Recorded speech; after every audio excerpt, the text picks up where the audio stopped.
விசேஷ சபையினால் நடாத்தப்படுகின்ற சிறுவர் முகாமின் 15வது முகாம் இது. பீச் கிளப் என்கின்ற தலைப்பிலே 2024ஆம் ஆண்டில் இந்த முகாம் மிக சிறப்பாக நடைபெற்றது. திருச்சபையின் 20வது ஆண்டு வரலாற்றிலும் தேவன் செய்த நன்மைகளை எடுத்து பார்க்கிற பொழுது ஒவ்வொரு வருடமும் இந்த சிறுவர் முகாமுக்கூடாய் அநேக சிறுவர்கள் ஆண்டவராகிய இயேசு கிறிஸ்துவின் அன்பை ருசி பார்க்கிறார்கள்.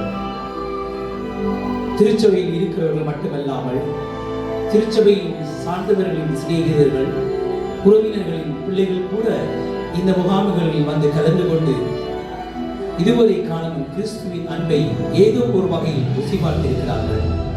நிச்சயமாக அவைகள் ஒரு நாளும் போவதில்லை. இந்த வாரம், இந்த வருஷம் தேவ கிருபையினாலே மிக அருமையாக பிள்ளைகள் உற்சாகமாக அனைத்து காரியங்களிலும் ஈடுபட்டார்கள். சகல துதியும் கனமும் மகிமையும் ஆண்டவராகிய தேவன் ஒருவருக்கே உரித்தாவதாக.